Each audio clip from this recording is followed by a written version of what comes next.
আমাদের চোখ এখনও সবার খোলে নাই। এই সিস্টেমগুলো আমাদেরকে কখনোই সেই হারানো ঐতিহ্য ফিরাই দিবে না। এই সিস্টেমগুলোর মধ্য দিয়েও কখনো ইসলাম কায়েম করা সম্ভব নয়। আপনারা আরও 100 বছর ট্রাই করেন, 100 বছর পরে হলেও বুঝবেন। যদি হতো 100 বছর আগেই হইতো। আরও 100 বছর ট্রাই করেন, তারপরেও যদি আক্কেল হয়। এই সিস্টেমগুলো তৈরি করা হয়েছে আমাদেরকে ওদের দাস বানানোর জন্য। এরপরে ওদের বানানো তন্ত্রমন্ত্রের মধ্যেই আমরা হাবুডুবু খাচ্ছি। আর যারা ফিকির করছেন ইসলাম নিয়ে আমি যাব, ওখানে গিয়ে এটা করবো, এটা আপনি ডেমোক্রেটিক সিস্টেমে করতে পারবেন না। আপনাকে সিস্টেমটা সরাই ফেলতে হবে। গণতন্ত্র বলে কোনো শব্দই রাখা যাবে না, তারপরে শরিয়া কায়েম করতে পারবেন। শরিয়া আর গণতন্ত্র একসাথে থাকতে পারে না। শরিয়া, গণতন্ত্র, ধর্মনিরপেক্ষতাবাদ, কমিউনিজম এগুলো একসাথে থাকতে পারে না। একটা বোতল, এর মধ্যে আছে আপনার বিষ, এখানে আপনি দুধ খেতে পারবেন না। একটা বোতল, এখানে আছে বিষ, আপনি এটাকে 1000 বার ধুইতে হবে। ধোয়ার পরে আপনি দুধ ঢালতে পারবেন, খাওয়ার রিস্ক দিতে পারবেন, তাও খাবেন কিনা সন্দেহ আছে। আর এগুলো হচ্ছে মারাত্মক শিরকের বিষ। আমাদের হচ্ছে বড় কান্ট্রি আছে একটা তুরস্ক, একটা ইসলামিক ল বাস্তবায়ন করছে কিনা দেখায়। বড় একটা কান্ট্রি আছে মিশর, দেখায় না আমাকে একটা ইসলামিক ল বাস্তবায়ন করতে পারছে কিনা। তিউনিসিয়া পারছে কিনা, আজারবাইজান পারছে কিনা, মরক্কো পারছে কিনা, ইথিওপিয়া পারছে কিনা। আপনারা বলেন পারছে কি? ইয়েমেন পারছে কিনা, জর্ডান পারছে কিনা, লেবানন পারছে কিনা? পারে নাই। আফগানিস্তান পারছে কেন? আফগানিস্তান পারছে কেন? কারণ তারা সিস্টেমগুলোকে সরাই দিছে। সিরাতের আদলে, সিরাতের রক্তে ওরা জমিনকে পবিত্র করে ফেলছে। সিরাতের আদলে জিহাদের মাধ্যমে রক্ত দিয়ে ওদেরকে বিতাড়িত করে ওরা জমিনকে পবিত্র করে শরিয়া কায়েম করছে। এটাই শরিয়া কায়েম করার রাস্তা, আর কোনো রাস্তা নাই। আপনি যতই তন্ত্রমন্ত্রের ধার ধারেন না কেন, আপনি কখনোই সফল হতে পারবেন না। লিখে নেন, কাজ করতে থাকেন, দেখেন। ফান্তাজিরু ওয়া ইন্না মাআকুম মিনাল মুনতাজিরিন। কোনো সমস্যা নাই। আফগান পারছে এই কারণেই, কারণ তাদের তন্ত্রমন্ত্রের গোলক ধাঁধায় পড়ে নাই। তারা সিরাতের রাস্তায় হাঁটছে। ওকে, আমাদের সাথে লড়বা, আমরাও তোমাদের সাথে লড়বো। ঠিক আছে, হয় তোমরা থাকবে, না হলে আমরা থাকবো। হয় তাওহীদ থাকবে, না হলে শিরক থাকবে। হয় শরিয়া থাকবে, না হলে তোমাদের তন্ত্রমন্ত্র থাকবে। এই লড়াই যখন হয়েছে, হইতে হইতে হইতে এক পর্যায়ে 20 বছর সময় লাগলেও সেটা আজকে বাস্তবায়ন হয়েছে। যেটা আপনার আমার অঞ্চলে 100 বছরও হয় নাই, 50 বছরও হয় নাই। এরপরেও আল্লাহ পাক আমাদেরকে চোখের সামনে কিন্তু মিসাল দেখাই দিয়েছেন। তারপরেও আমাদের মধ্যে বোধোদয় হচ্ছে না। আমরা বুঝতে পারছি না যে কোন পথে হাঁটবো। দেশের যত সমস্যা দেখবেন, মিডিয়া যান, মিডিয়ায় গেলে মনে হবে দেশের সমস্ত সমস্যার হালত এবং সমাধান হচ্ছে একটা বিষয়। মিডিয়ার ভাষায় মিডিয়ায় ঢোকেন, দেখেন কি হচ্ছে। অনেক প্রবলেম দেশের মধ্যে, সংস্কার, এইটা সেটা অনেক কিছু হচ্ছে। ভাবখানা এমন যে সব কিছু থেকে উদ্ধার করবে আমাকে একটা শব্দ, তার নাম নির্বাচন। তার নাম মানে নির্বাচন হলেই সব সমাধান হয়ে যাবে। এটা আমাদের আকীদা, আমাদের চিন্তা এরকম ভাই। একটা মুদির দোকানদারকে জিজ্ঞাসা করেন, সেও এই কথাই বলবে। আবার বুদ্ধিজীবীকে জিজ্ঞাসা করেন, সেও এই কথাই বলতেছে। টকশোতে বসে সেও এই কথা বলতেছে। এমপিকে বলেন, সেও এই কথা বলতেছে। মানে পুরো অবচেতন দাসত্ব, অবচেতন ইবাদত। দেখেন আমাদের অবচেতন মনে আমরা ইবাদত করে ফেলছি গণতন্ত্রের, ওদের তন্ত্রমন্ত্রগুলোর। ইলেকশন দিলে সব সমাধান হয়ে যাবে?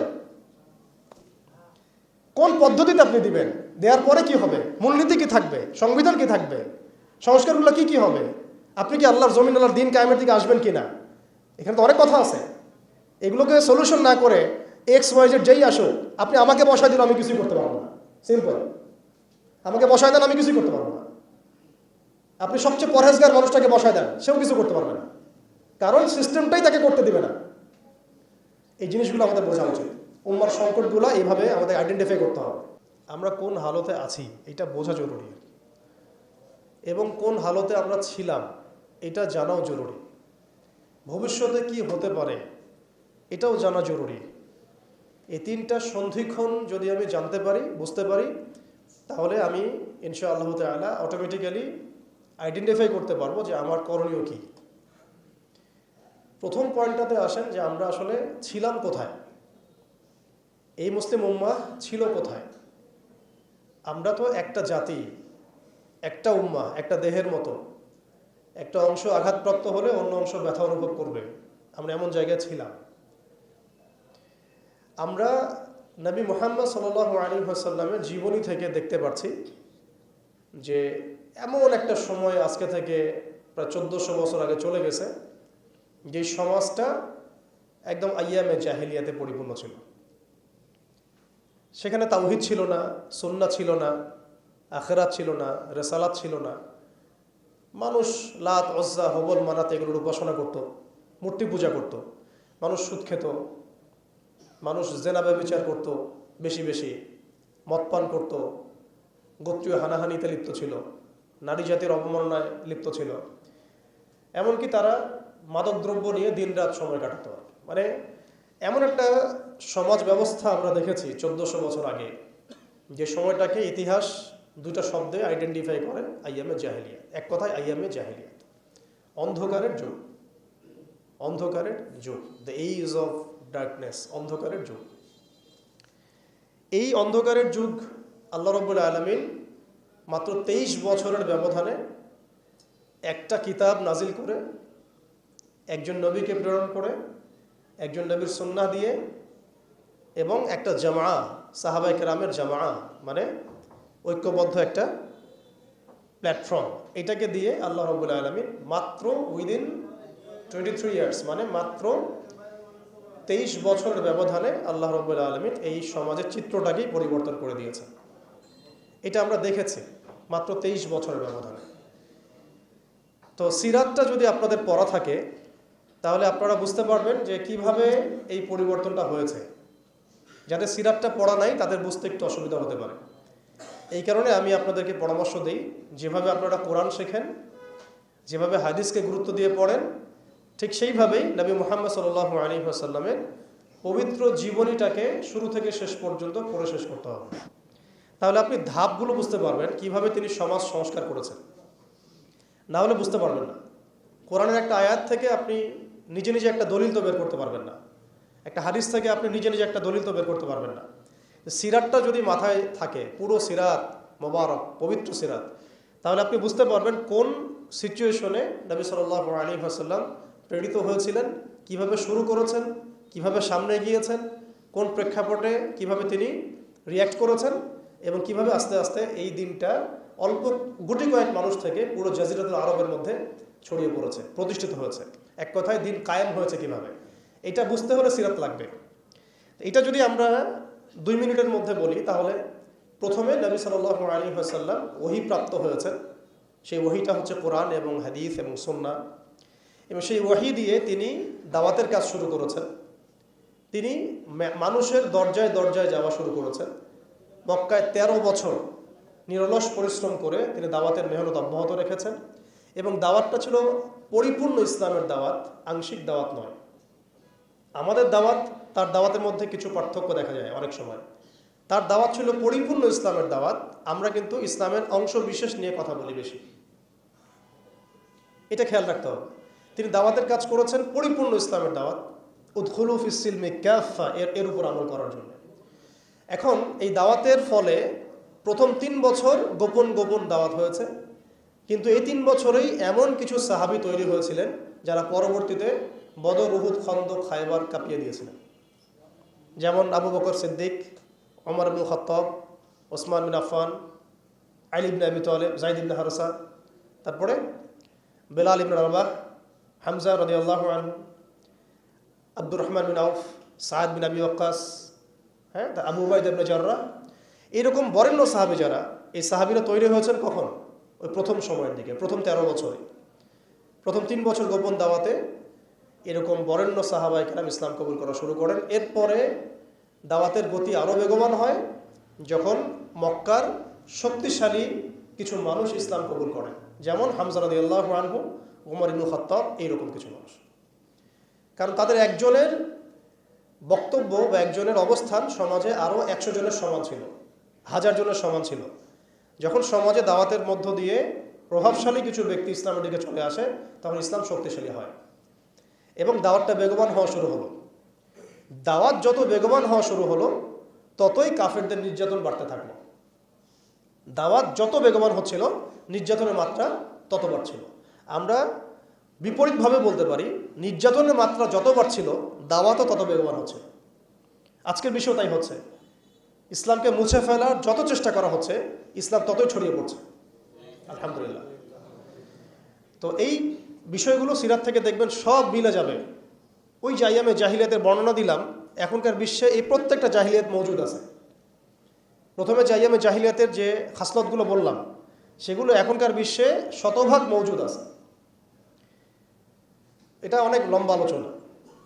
এখন তো মানুষ সরাসরি মুসলিমরা লাত, ওজ্জা, হবল, মানাতের ইবাদত না করলেও অদৃশ্য কিছু শিরকি মতবাদের ইবাদত করে। যেমন গণতন্ত্র, যেমন কমিউনিজম, ধর্মনিরপেক্ষতাবাদ, তারপরে জাতীয়তাবাদ, তারপরে এথিজম, নাস্তিকতা, এগুলো কিছু পশ্চিমা মতবাদ। এগুলো দেখা যায় না, ছোঁয়া যায় না, ভার্চুয়াল, ইনভিজিবল, কিন্তু এগুলো একটা আদর্শ। যে আদর্শগুলোর মধ্যে কুফর আছে, শিরক আছে, হারাম আছে, তাগুত আছে। সরাসরি মূর্তির সামনে সেজদা না করলেও অবচেতনভাবে মুসলিমরা আজকে এই মতবাদগুলোর পূজা করতেছে। এটাও শিরকের মধ্যেই পড়ছে, আংশিক হইলেও। কোনো কোনো ক্ষেত্রে যদি আকীদা ঠিক না থাকে তাহলে পরিপূর্ণ শিরক হবে। এখন কথা হচ্ছে, এটা গেল মুসলমানদের অবস্থা। অমুসলিমরা তো মূর্তি পূজা করছেই। বিশ্বের বেশিরভাগ মানুষ এখন দেখা যাচ্ছে খ্রিস্টান ধর্মাবলম্বী, যারা ঈসা আলাইহিস সালামকে আল্লাহর পুত্র সাব্যস্ত করছে, নাউযুবিল্লাহি মিন যালিক। আর মালউন যারা, মালউন মুশরিক, তারা কি করছে এটা তো আপনারা দেখতেই পাচ্ছেন। তারা লক্ষ কোটি দেবতার পূজা করছে, প্রকৃতি পূজা করছে। এর বাইরে আবার নতুন মতবাদ আসছে এখনকার বিশ্বে, নাস্তিকতা, যেটা এত এত উঁচু স্তরে ছিল না বিশ্বে কখনো। এই নাস্তিকতা দিন দিন এটা বাড়ছে আর বাড়ছে, বাড়ছে আর বাড়ছে। মানুষকে আল্লাহর দাসত্ব থেকে বের করে অন্য কোনো সত্তার দাসত্বের দিকে তারা নিয়ে যাওয়ার চেষ্টা করছে নাস্তিকতার আদলে। এখন যাই হোক, ওই জাহালাতগুলো এখন দূর হয় নাই, বরং বহু উঁচু স্তরে এটা সমাজে ছড়িয়ে পড়েছে আরো। কারণ সেই স্বর্ণযুগ থেকে আমরা বের হয়ে আসছি, সেই স্বর্ণযুগ আমাদের এখন তো নাই। এখন ওই যে সুদ, এই সুদ এখন হয়েছে বিশ্ব ব্যবস্থার সুদভিত্তিক ব্যাংকিং সিস্টেম। একই সুদ, বরং তার চেয়ে ভয়াবহ। 90% মুসলিম সুদের সাথে সম্পৃক্ত, অলমোস্ট। হিসেব করে দেখেন আপনারা। থাকতে হবেই ওয়ার্ল্ড ব্যাংকের আন্ডারে, IMF এর আন্ডারে, ফেডারেল রিজার্ভ ব্যাংকের আন্ডারে। তো অনেক গভীর বিষয়গুলো। মূল কথা হচ্ছে ওই সুদভিত্তিক অর্থ ব্যবস্থা এখন পর্যন্ত যায় নাই, বরং এখন ওয়ার্ল্ড ওয়াইড এটাকে আমরা বলি গ্লোবালাইজেশন হয়েছে। মাদক, সেটা কি থেমে গেছে? আইয়ামে জাহিলিয়াতের মাদক এখন বরং আরও উঁচু স্তরে আছে। কোন মুসলিম কান্ট্রি আছে যেটা মাদক মুক্ত? আরবের মধ্যেও দেখবেন মানুষ ওপেনে মাদক খাচ্ছে এখন, আরবের মধ্যেই। যারা গিয়েছেন, যাওয়া আসা করেন, তা তো দেখেনি ভাষা। মাদক থেকে কে মুক্ত? মানে কোন কোন ন্যাশনটা মুক্ত মুসলিমদের মধ্যে? বরং ইসলামিক কান্ট্রিগুলোতে মদকে সংবিধান দিয়ে হালাল করা হয়েছে। ইসলামিক কান্ট্রিগুলো বলি আমরা, যে তথাকথিত ইসলামিক কান্ট্রি, বাংলাদেশকে তো অনেক ইসলামিক কান্ট্রি মনে করে আর কি, ঠিক আছে? পাকিস্তানকে ইসলামিক কান্ট্রি মনে করে, ইরানকে ইসলামিক কান্ট্রি মনে করে, ঠিক আছে? জর্ডানকে ইসলামিক কান্ট্রি মনে করে, লেবাননকে ইসলামিক কান্ট্রি মনে করে। ইসলামিক কান্ট্রি আর ইসলামিক স্টেট এগুলো এক না বিষয়। মুসলিম সংখ্যাগরিষ্ঠ থাকলেই একটা রাষ্ট্র ইসলামিক স্টেট হয় না, হয় না। মুসলিম সংখ্যাগরিষ্ঠ থাকলে একটা রাষ্ট্র কখনো ইসলামিক স্টেট হয় না। একটা রাষ্ট্র তখনই ইসলামিক স্টেট হয় যখন সেটা আল্লাহর আইন দ্বারা পরিচালিত হয়। তো বাংলাদেশ কি আল্লাহর আইন দ্বারা পরিচালিত হয়? সবাই জানি এটা হয় না। এটা হওয়ার ইচ্ছাও কি তাদের আছে? যারা লিডিং রোল প্লে করে তাদের তো ইচ্ছাও নাই, কারণ তারা মনে করে ইসলামিক আইন দিয়ে যদি রাষ্ট্র চলে তাহলে রাষ্ট্র নাকি মৌলবাদী রাষ্ট্র হয়ে যাবে, ভারত নাকি খেপে যাবে, এগুলো তারা মনে করে। এই জুজুর ভয় তারা আমাদেরকে দেখায়, এগুলো সব জুজুর ভয়। অথচ রাসূলুল্লাহ সাল্লাল্লাহু আলাইহি ওয়াসাল্লাম যখন মদিনা রাষ্ট্র কায়েম করেছেন তখন বিশ্বে রোমানরা পরাশক্তি ছিল, পারস্যরা পরাশক্তি ছিল। মদিনা রাষ্ট্রের আয়তন এতটুকু ছিল, ছোট না, খুব বড় রাষ্ট্র ছিল না, ছোট একটা রাষ্ট্র, জনসংখ্যাও কম। বনু কোরাইজা, বনু কাইনুকা, বনু নাজির আছে, পাশে আবার কিছু পত্তলিকও আছে, মদিনার ভিতরে আবার মোনাফেকরাও আছে। তাদের অস্তিত্বের উপরেই মদিনা রাষ্ট্র কায়েম হলো এবং সেখানে আল্লাহ পাকের বিধান বাস্তবায়িত হলো। কই, তখন তো আমরা এভাবে চিন্তা করি নাই যে রোমানরা খেপে যাবে, পার্সিয়ানরা খেপে যাবে। ওরা তখন সংখ্যার দিক থেকে, অস্ত্রের দিক থেকে, জনবলের দিক থেকে, মানে আপনার সার্বভৌমত্বের দিক থেকে মুসলিমদের চেয়ে অনেক শক্তিশালী ছিল। কিন্তু কোনো মুসলিম তো এভাবে চিন্তা করে নাই যে আল্লাহর জমিন, আল্লাহর আইন বাস্তবায়িত করলে ওরা আমাদের উপর খেপে যাবে, তেরে আসবে। আর আসলেই বাকি যে কয়েকবার তেরে আসছে সেই কয়েকবার তারা নাকানি চুবানি খেয়ে বিতাড়িত হয়েছে। আমরা সেই রোমানদেরকে ডিফিট করেছিলাম, সেই পার্সিয়ানদেরকে ডিফিট করেছি, সেই রোম সাম্রাজ্য, সিরিয়া, শাম এগুলো আমরা বিজয় করেছি, সে পারস্য আমরা বিজয় করেছি। যারা আমাদের এগেনস্টে দাঁড়ানোর চেষ্টা করেছে আল্লাহ পাক ধুলা বানিয়ে উড়িয়ে দিয়েছিলেন। কই তখন তো আমাদেরকে এত নেগেটিভ চিন্তা করতে হয় নাই, ব্যাকফুট চিন্তা করতে হয় নাই। এখন হয় কেন? বিকজ আমরা সেই ইমান, সেই তাকওয়া, সেই আকিদা, সেই আমল, সেই মানহাজের মধ্যে নাই। As simple as that. আমরা এখন সেই অবস্থায় নাই, ইমানের দিক থেকে, আমলের দিক থেকে, তাসকিয়ার দিক থেকে, জামার দিক থেকে। সবচেয়ে বড় কথা হচ্ছে দিন পালনের দিক থেকে আর কি, দিন বোঝা এবং পালন করার দিক থেকে আমরা ওই জায়গায় নাই।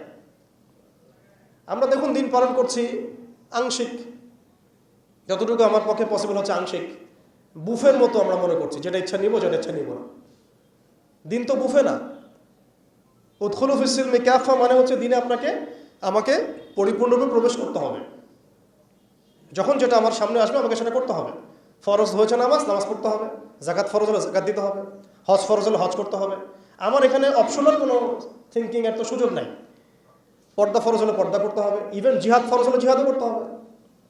যেটা ফরজ হবে সেটা করতে হবে, যেটা ওয়াজিব সেটা করতে হবে, যেটা সুন্নাহ সেটা আমল করতে হবে।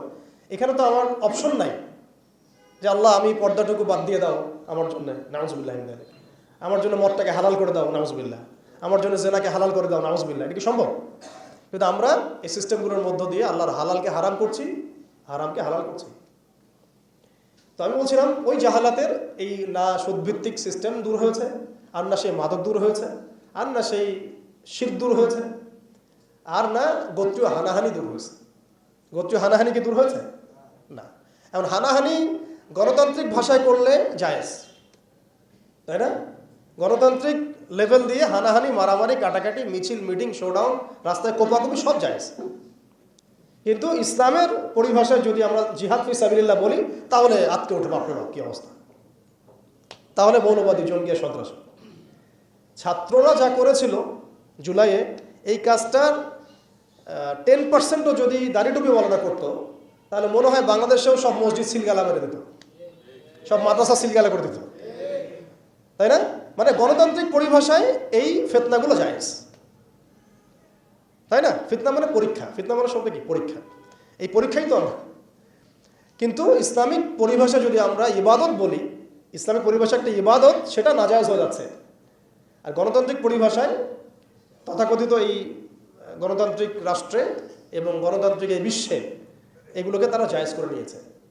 আরব বসন্তের নামে যখন বিভিন্ন কান্ট্রির মধ্যে ফাসাদ সৃষ্টি করা হয়, মনে আছে না আপনাদের আরব বসন্তের কথা? ইয়েমেন থেকে শুরু করে, তিউনিসিয়া থেকে শুরু করে প্রত্যেকটা কান্ট্রিতে যা করলো তারা, মনে আছে তো নিশ্চয়ই? এগুলো তখন জায়েজ। মিশরে করেছে, তাই না? সোমালিয়া, কঙ্গো, ইথিওপিয়া, নাইজেরিয়া, এগুলোতে যা হচ্ছে এগুলো জায়েজ ওদের ভাষায়। তারপরে আফগানিস্তানে লক্ষ লক্ষ মানুষকে মারা হয়েছে, ওটা তখন জায়েজ ছিল। কাশ্মীরে আজকে মানুষকে মারা হচ্ছে, এটা ওদের কাছে জায়েজ হয়ে গেছে। আর কোথাও এক্সাম্পল দিব, চায়নার মধ্যে মারা হচ্ছে উইঘুরদেরকে, আরাকানে মারা হয়েছে, তারপরে ইয়েমেনে তো মারা হচ্ছেই সেই 15 সাল থেকেই। এগুলো তারা গণতন্ত্র প্রতিষ্ঠার নামে এগুলো করলে সেগুলো জায়েজ। এবং এখানে দেখবেন 100%ই মুসলিমদের রক্ত ঝরছে, কোনো অমুসলিমের রক্ত কিন্তু ঝরছে না। তো এগুলো তাহলে এই তন্ত্রমন্ত্রগুলোকে আমরা বলি এখনকার জামানার দেবতা, যেগুলোর পূজা ওরা করতেছে। ওই জামানায় যেমন লাত, উজ্জা, হবল, মানাতের ইবাদত হতো, এখন ঠিক এই তন্ত্রমন্ত্রগুলোর ইবাদত, দাসত্ব, পূজা হচ্ছে এবং সেগুলো আমাদেরকে গেলানো হচ্ছে। আমরা যেন এগুলো হজম করি, গিলি, অথচ এগুলো আমাদেরকে ধ্বংস করার জন্যই তারা সৃষ্টি করেছিল। আমাদের চোখ এখনও সবার খোলে নাই। এই সিস্টেমগুলো আমাদেরকে কখনোই সেই হারানো ঐতিহ্য ফিরাই দিবে না। এই সিস্টেমগুলোর মধ্য দিয়েও কখনো ইসলাম কায়েম করা সম্ভব নয়। আপনারা আরও 100 বছর ট্রাই করেন, 100 বছর পরে হলেও বুঝবেন। যদি হতো 100 বছর আগেই হইতো। আরও 100 বছর ট্রাই করেন, তারপরেও যদি আক্কেল হয়। এই সিস্টেমগুলো তৈরি করা হয়েছে আমাদেরকে ওদের দাস বানানোর জন্য। এরপরে ওদের বানানো তন্ত্রমন্ত্রের মধ্যেই আমরা হাবুডুবু খাচ্ছি। আপনার আমার জীবনের প্রতিটা ডিপার্টমেন্ট এই আদর্শে দীক্ষিত। এমনভাবে আমরা অবচেতন মনে এদের দাসত্ব করছি, মনে হচ্ছে যেন এর বাইরে কোনো পথই নাই, কোনো পদ্ধতি নাই, যেন এর বাইরে কোনো আমাদের উদ্ধার পাওয়ার, উন্নতি করার কোনো রাস্তাই মনে হয় খোলা নাই। এরা আসছে কতদিন হলো পৃথিবীতে? আপনি বলেন তো আমাকে, এরা পৃথিবীতে আসছে কবে থেকে? 100 বছর, 150 বছর, 200 বছর, সর্বোচ্চ 300 বছর। সর্বোচ্চ 300 বছর যদি আপনি ফরাসি বিপ্লব থেকে হিসাব করেন, সর্বোচ্চ 300 বছর। 1400 বছর আগে নবী মুহাম্মদ সাল্লাল্লাহু আলাইহি ওয়াসাল্লাম যে ইনসাফ, যে ঈমান, আদালত, আমানত, ইসলামিক স্টেট, শরিয়া, ইমারা, খিলাফা কায়েম করে দিয়ে গেলেন। তারপরে 1200 বছর তো আমরা বিশ্ব চালাইছি। কত বছর? 1200 বছর। এই 1200 বছর আমরা বিশ্বকে চালাইছি। ওরা আমাদের রাষ্ট্রে থাকতো কর দিয়ে, জিজিয়া দিয়ে থাকতো। ওরা আমাদের রাষ্ট্রে জিজিয়া দিয়ে থাকতো। আমাদের ব্যাক টু ব্যাক জিহাদ হয়েছে ওদের সাথে, জিহাদ হয়েছে, কিতাল হয়েছে, ক্রুসেড হয়েছে। কখনো তো আমরা এরকম করে চিন্তা করি নাই। এটা নতুন ওয়ার্ল্ড অর্ডার আসছে। বিগত 200, 250, 300 বছর থেকে বিশ্বে একটা নতুন ওয়ার্ল্ড অর্ডার নিয়ে আসছে তারা। এবং যারাই ওদের পথে বাধা দেবে তাদেরকে তারা ধ্বংস করে ফেলবে। আরবের মুনাফিকরা এমনি তাদের তাবেদার হয় নাই, কারণ ওদেরকে তারা এই ভয়ে, জুজুর ভয়ে রেখে দিয়েছে। বিশ্বাস করেন, বাকি যারা যারা ওদের গোয়েন্দা সংস্থারা আছে, এরা সবাই কোনো না কোনোভাবে আরবকে নিয়ন্ত্রণ করছে। শুধু তাই না, ওদের আদলে প্রত্যেকটা সেকুলার মুসলিম কান্ট্রিকে সাজানো হচ্ছে। ওই ধাঁচেই সামরিক বাহিনীগুলো কাজ করছে। তাদের মিশন আমরা সার্ভ করতেছি, তাদের মিশন মুসলিমরা সার্ভ করতেছে। ওদের ওয়ার্ল্ড ব্যাংক, IMF কিছুই করতে পারতো না যদি আরবরা তাদেরকে তেল না দিত। শুধু তেল দিয়েছে তাই নয়, বরং তার একটা পেট্রো ডলার মনিটরিং সিস্টেম চুক্তি করেছে। পেট্রো ডলার মনিটরিং সিস্টেম, এটাকে আমরা বলি পেট্রো ডলার চুক্তি। এই চুক্তি ডলারকে বিশ্বের মানে লিডিং কারেন্সি বানাইছে। এটার পিছনে আছে পেট্রো ডলারের ইতিহাস। এই কারণে আজকে ডলার সারা বিশ্বকে ডমিনেট করতেছে। আপনি ডলারের বাইরে চিন্তাই করতে পারবেন না। ওয়ার্ল্ডে মাত্র 3টা কান্ট্রি আছে যে 3টা কান্ট্রি ওদের এই সিস্টেমের বাইরে থাকে। আর যারা থাকে তাদেরকে যে ওরা কত রকম চাপ দিচ্ছে এটা তো আপনারা জানেন। আশ্চর্যের বিষয় হচ্ছে ওই 3টা মাত্র কান্ট্রির মধ্যে কোনো মুসলিম কান্ট্রি নাই, ইরান ছাড়া। যদি ইরানকে আমরা প্রপারলি ইসলামিক কান্ট্রি বলি না, কিন্তু ওই ইরানই ওদের বাইরে আছে। কিন্তু আরবের যারা সুন্নি কান্ট্রি তারা কেউ ওখানে নাই। মানে আরবের সুন্নি কান্ট্রিরা তারা ওই চুক্তির ভিতরে আছে। ইরান, শিয়া তারা চুক্তির বাইরে আছে। তাহলে আমরা কোথায় শিক্ষা নিলাম? আমি এখানে ইরানের প্রশংসা করছি না, ইরানের কাছে আশা করার কিছু নাই, ইল্লা মাশাআল্লাহ। কথা হচ্ছে জানেন, ওই 3টা কান্ট্রির মধ্যে উত্তর কোরিয়া আছে। উত্তর কোরিয়ার মতো ছোট্ট একটা রাষ্ট্র, সে এই ওদের এই বলয় থেকে বেরিয়ে থাকতে পারে। আমাদের সাহস হয় না। আমাদের 57টা কান্ট্রি, কোটি কোটি জনগণ, খনিজ সম্পদ, তেল, গ্যাস, আর কি নাই, জনবল, সামরিক বাহিনী, প্রযুক্তি, ম্যান পাওয়ার সবই আছে। আমি বললাম শুধু ওই সিরাতের আদলে হাঁটি নাই, সিরাতের শিক্ষা থেকে আমরা শিক্ষা নেই নাই। ওই জজবা, ওই ইমান আমাদের মধ্যে থেকে চলে গেছে। আমরা ওই স্বপ্ন দেখাই বন্ধ করে দিয়েছি যে আমরা একসময় বিশ্বকে শাসন করতাম। এই স্বপ্নটা দেখাই বন্ধ হয়ে গেছে। মানুষ তো বাঁচেই স্বপ্ন নিয়ে যে আমি এরকম ছিলাম, আমাকে ওই জায়গায় যেতে হবে। মানুষ তো বাঁচেই একটা উদ্দেশ্য নিয়ে, গন্তব্য নিয়ে। আপনার লাইফের একটা গন্তব্য আছে, আপনি এই জিনিস অ্যাচিভ করতে চান এবং আপনি সেই পথে হাঁটছেনও, পরিশ্রম করছেন। আল্লাহ চাইতে একদিন আপনি অ্যাচিভ করবেন ইনশাআল্লাহ। কিন্তু যার লাইফে কোনো গোলই নেই, তাদের কি হবে? উম্মাহ আজকে এরকম একটা অবস্থায় আসছে। আমি এখানে আমভাবে সবার কথা বলছি না। যাদের স্বপ্ন দেখার তারা ঠিকই দেখছে, যাদের কাজ করার তারা ঠিকই করছে, তারা কেউ বসে নাই। যাদের জীবন দেওয়া তারা ঠিকই দিচ্ছে, যাদের প্রতিবাদ করার তারা ঠিকই করছে। সারা ওয়ার্ল্ডে যাদের এই জজবা আছে তারা ঠিকই কাজ করছে। আমি আমভাবে সবাইকে বোঝাই নাই, মেজরিটিকে বোঝাচ্ছি। তো যাদের কাজ করার তারা তো করছে, এবং যারা সফল হওয়ার তারা তো হবে ইনশাআল্লাহ। আল্লাহ পাক যেন আমাদের প্রত্যেক বিশ্বের বিভিন্ন জায়গায় আমাদের যে ভাইয়েরা দিন প্রতিষ্ঠার জন্য কাজ করছেন, সবাইকে বিজয় দান করে নেন। এখানে আসেন, আমি যে কথাটা বলতে যাচ্ছিলাম যে সিরাতের আদলে নবী সাল্লাল্লাহু আলাইহি ওয়াসাল্লাম এইভাবে দাওয়াতের কাজ করার পরে সবর করে, ধৈর্য ধরে, প্রয়োজনে হিজরত করে, তারপরে আবার মদিনা রাষ্ট্র কায়েম করেছেন। তারপরে দাওয়াতের সাথে সাথে জিহাদ, কিতাল এগুলোর মধ্য দিয়ে তিনি পুরা মক্কা বিজয় করলেন। এবং মক্কা বিজয়ে এই যে ভিত্তি, এর উপর দাঁড়িয়ে পুরা আরব বিজয় হলো এবং এই ভিত্তির উপর দাঁড়ায় 4 খলিফা 30 বছর শাসন করলেন, তাই না? তখন কি ইসলাম এরকম সংকুচিত অবস্থায় ছিল, দুর্বল অবস্থায় ছিল? মোটেই না। বরং স্পেন থেকে এদিকে চায়না পর্যন্ত, এইদিকে আফ্রিকা থেকে নিয়ে পুরো সিন্ধু পর্যন্ত এই পুরো জায়গাটা আমাদের ছিল। সুবহানাল্লাহ। চিন্তা করা যায়? চিন্তা করছেন একবার যে উমর রাদিয়াল্লাহু আনহু একটা এই খেজুরের বানানো মসজিদে বসে আছেন? ভাবা যায়? এই মাটির মধ্যে তিনি শুয়ে আছেন। রোমান সম্রাটের একজন দূত এসে দেখলো তিনি মাটিতে শুয়ে আছেন, দুপুরবেলা রেস্ট নিচ্ছেন। আর তার বাহিনী এইদিকে পৌঁছে গেছে একেবারে শাম পর্যন্ত, এদিকে পৌঁছে গেছে পারস্য পর্যন্ত। ভাবা যায় এগুলা? ওসমান রাদিয়াল্লাহু আনহুর সময় একদম সাইপ্রাস দ্বীপপুঞ্জ থেকে শুরু করে বাকি সব বিজয় হয়েছে। উমাইয়াদের সময় দেখা গেছে একদম স্পেন থেকে নিয়ে এদিকে চায়না পর্যন্ত, আর বললো আফ্রিকা থেকে নিয়ে সিন্ধু পর্যন্ত বিজয় হয়েছে। আব্বাসীয়দের সময় হয়েছে। এইভাবে প্রায় 1250 বছর আমরা ওয়ার্ল্ডকে শাসন করছি। তখন একটা মুসলিম নারীর দিকে চোখ তুলে তাকানোর জরুরত কেউ করতো না। একটা মুসলিম ভাইকে অন্যায়ভাবে হত্যা করবে সাহসী কারো ছিল না, গায়ে টোকা দিবে এই সাহসী ছিল না। আজকে আমাদের চোখের সামনে বিগত 100 বছরে আমার তো মনে হয় মিনিমাম 10 কোটি মুসলমানকে হত্যা করা হয়েছে। মিনিমাম 10 কোটি মুসলমানকে হত্যা করা হয়েছে বিগত এই 100 বছরে। মানে একেবারে চিহ্নিত করে করে মারা হচ্ছে, ইস্যু তুলে তুলে মারা হচ্ছে। যখন কোনো ইস্যু নাই, সবাই শান্তিপূর্ণ অবস্থায় থাকতে যাচ্ছে, তখন জঙ্গি ইস্যু তৈরি করা হচ্ছে, কোন নাটক সাজানো হচ্ছে। আরে মারবি বা যুদ্ধ করবি তো ঘোষণা দিয়ে কর, লুকাচুরির কি আছে? মুসলিমদেরকে মারার জন্য ভারতে নতুন নতুন পায়তারা চলতেছে। এখন আমাদের এই ভাইরা তো বদ্ধ একটা জায়গায়। আপনারাই বলেন তারা কি করবে এখন? তারা মিশন নিছে, রাষ্ট্রীয়ভাবে মিশন নিছে মুসলিম নিধনের। এখন এই ভাইদের কোনো রাষ্ট্র নাই, কোনো জামা নাই, কোনো আমির নাই, কোনো এদাদ নাই, কোনো জিহাদের কোনো মানে ওখানে অবস্থাই নাই করার মতো তাদের, তাই না? ভিতরে কথা বলছি আমি, কাশ্মীরের কথা বলছি না। তাহলে এই ভাইরা এখন কি করবে? এই যে অবস্থা, এই অবস্থা কি মনে করছেন আমাদেরকে প্রভাবিত করবে না?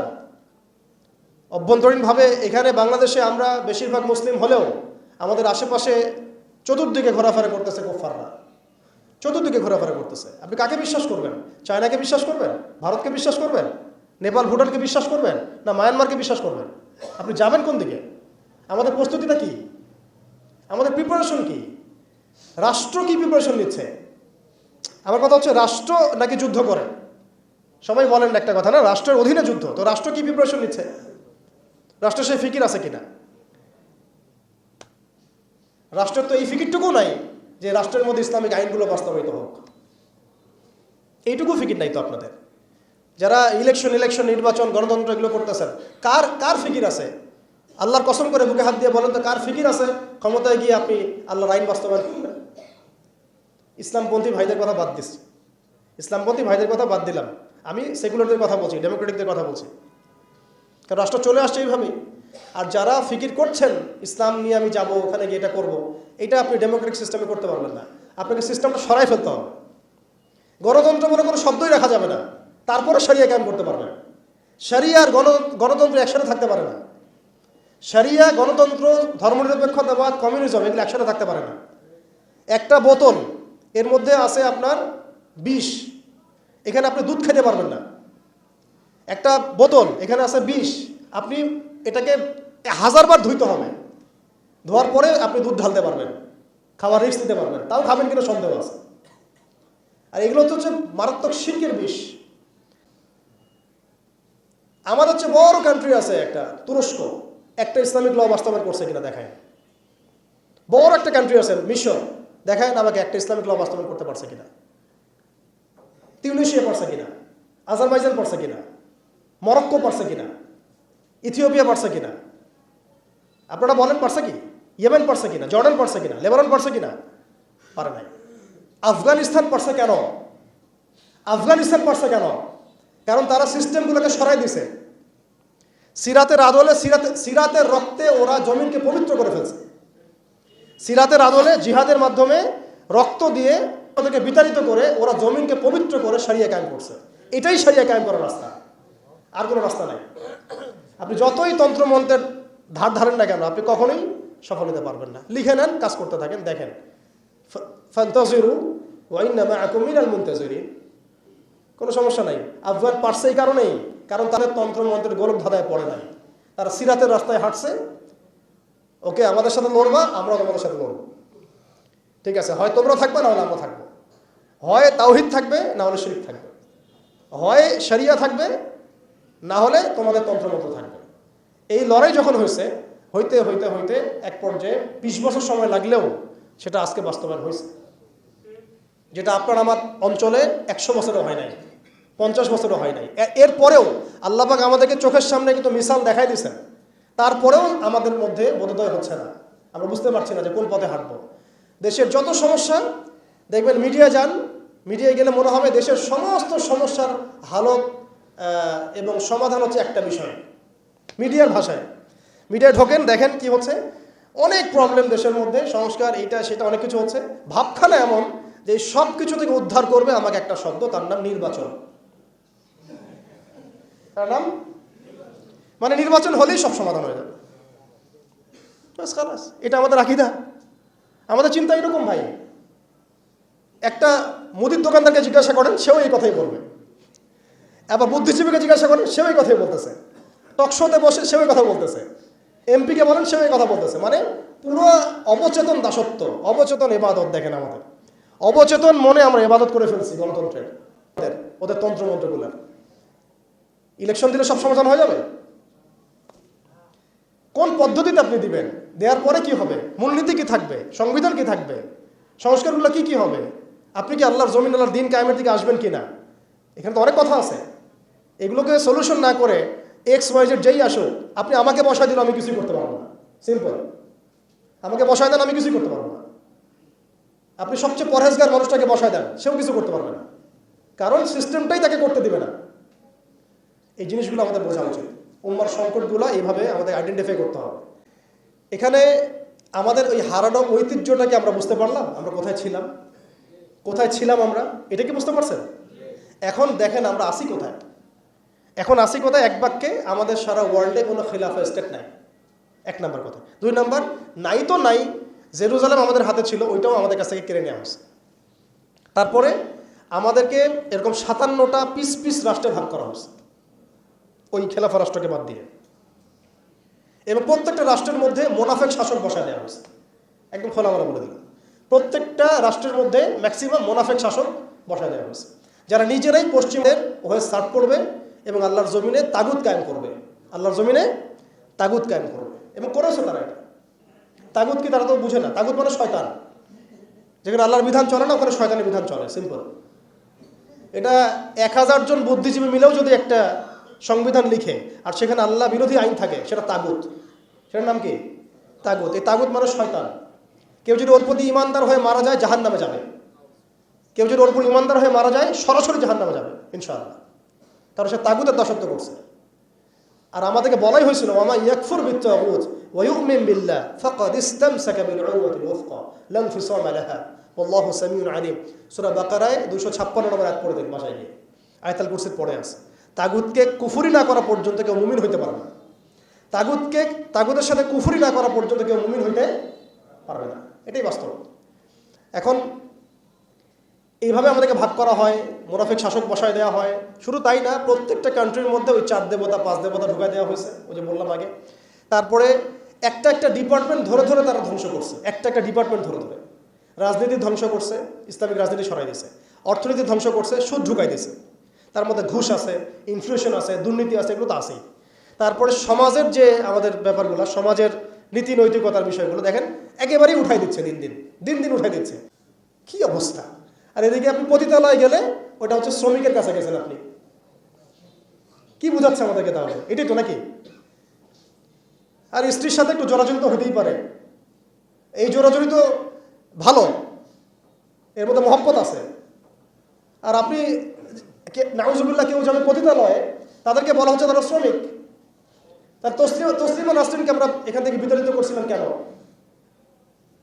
তসলিমা নাসরিনকে আমরা বিতাড়িত করছিলাম কেন? ঘুরে ফিরে তো সেটাই আসতেছে। যে না, ব্যভিচার এগুলো তো ছড়াচ্ছেই, ফ্রি মিক্সিং দিয়ে দিছে, ছেলেমেয়ের অবাধ মেলামেশা, মানে সমাজের একটা যে স্থিতিশীলতা থাকে মুসলিমদের, এটাকে ধ্বংস করছে এরা। সমাজকে ধ্বংস করছে, অর্থনীতি ধ্বংস করছে, রাজনীতি ধ্বংস করছে, মিডিয়াগুলো ওদের হাতে নিয়ে নিছে। মিডিয়া হাতে নেওয়া মানে হচ্ছে মানে দিনকে ওরা রাত বানাই দেবে, রাতকে দিন বানাই দেবে। আর আপনারা তাদেরকে এত বিশ্বাসও করেন, অনেকে একটু ইসলামিক নিউজ করলে আপনারা বিশ্বাসও করেন। এরা বিগত প্রায় শুরুর থেকে এরা আজ পর্যন্ত এই তাগুতের সার্ভ করছে, ভারতের দালালি করছে, ফ্যাসিস্টের দোসর ছিল। এরা আমাদেরকে জঙ্গি বানাইছে, এরা বহু মানুষকে কারাগারে পাঠাইছে, এরা বহু মানুষের গুমের জন্য দায়ী, খুনের জন্য দায়ী, হত্যার জন্য দায়ী, ফাঁসির জন্য দায়ী। এরা আবার পাল্টি মারল পরিবর্তিত বাংলাদেশ। দেখছেন, এই হচ্ছে মিডিয়ার অবস্থা। প্রত্যেকটা মিডিয়া ওরা হাতে নিয়ে নিয়েছে, এবং এর সাথে প্রযুক্তিগত উন্নয়ন। আমি তো বলছিলাম যে মানে আমাদেরকে এইভাবে মনিটর করা হতো যে আমাদের ফোনে যদি আপনি একটা কল দেন, মেসেজ করেন, তাহলে আপনি ট্রেস হয়ে যাবেন। এইভাবে মনিটর করা যায়। আপনি গোপনে আপনার স্ত্রীকে কি বলছেন সেটা তারা শুনতেছে আড়ি পেতে। আমি জানি না। আপনি আপনার ওয়াইফকে ফোনে গোপনে কি বলতেছেন, কিছু আলাপ হতে পারে করতেছে। সুবহানাল্লাহ। এখন টেকনোলজি এই জায়গায়, AI এখানে বসে একটা ক্লিক করবে, আপনাকে যদি ওইখানে শ্যুট করতে চাই শ্যুট করা যাবে। ড্রোন এসে আপনার কপালে গুলি মেরে দিয়ে চলে যাবে দূর থেকে। তো আমি বলতে চাচ্ছিলাম আমরা কোন জায়গায় আসছি, এই জায়গায় এখনকার হালত, আজকে এই জায়গায় তারা আমাদেরকে নিয়ে আসছে। আর এখন প্রশ্ন হচ্ছে যে এই ওদের যে মানে অগ্রগতি, আমাদের যে অধঃপতন, এই জিনিসটার জন্য কি শুধু তারাই দায়ী না আমরাও দায়ী আছি? শুধু কি তারাই দায়ী না আমরা দায়ী আছি? আমরা আমাদের আগে দোষগুলো খুঁজে বের করব, আমরা নিজেরা আমাদের আগে ল্যাকিংসগুলোকে খুঁজে বের করব।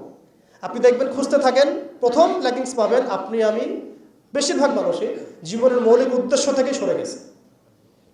আমরা দুনিয়াদার হয়ে গেছি ভাই। আমরা এই দুনিয়াতে এইভাবে থাকার জন্য আসি নাই। আল্লাহ পাক আমাদেরকে পাঠাইছেন এই দুনিয়াতে দুইটা কাজ দিয়ে। একটা হচ্ছে আল্লাহর ইবাদত করতে হবে এবং তার জমিনে দিন কায়েম করতে হবে। এখানে আমি অন্য কোনো উদ্দেশ্যে আসি নাই, আমরা মুসাফির এখানে সবাই। আল্লাহ পাক বলেছেন, ওয়া মা খালাকতুল জিন্না ওয়াল ইনসা ইল্লা লিয়াবুদুন, আর ইন তানসুরুল্লাহ ইয়ানসুরকুম ওয়া ইউসাব্বিত আকদামাকুম ওয়ালা তামুতুন্না ইল্লা ওয়া আনতুম মুসলিমুন। কতগুলো আয়াত আছে। ইন্নাল্লাহা লা ইউগাইয়িরু মা বিকওমিন হাত্তা ইউগাইয়িরু মা বিআনফুসিহিম।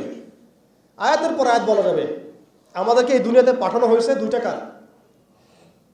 আমাদেরকে আল্লাহর ইবাদত করতে হবে এবং আল্লাহর জমিনে তার দিন কায়েম করতে হবে। এটা আমাদের কাজ, বাকি সব কিছু গৌণ, এগুলো মুখ্য কাজ, মেইন। এবং আমাদেরকে দিন দেয়া হয়েছে কেন? হুয়াল্লাযী আরসালা রাসূলাহু বিল হুদা ওয়া দীনিল হক লিইয়ুযহিরাহু আলা দীনি কুল্লি। এই দিনটা আল্লাহ পাক দিয়েছেন এই কারণেই, যাতে এই দিন অন্য সমস্ত দিনের উপর জয়লাভ করে। তো জয়লাভ কখন করবে? যখন আমরা ফিকির করবো তখন। এটা কি আবরাহার যুগ যে আবাবিল পাখি এসে পাথর ছুড়বে? বলেন, এখন পাথর আপনাকে আমাকে ছুটতে হবে? এটা তো আবরাহার যুগ নয়। নবী সাল্লাল্লাহু আলাইহি ওয়াসাল্লাম শুধু দোয়া দিয়েই কি সব হয়েছে? দোয়ার সাথে চেষ্টা করেন নাই তিনি?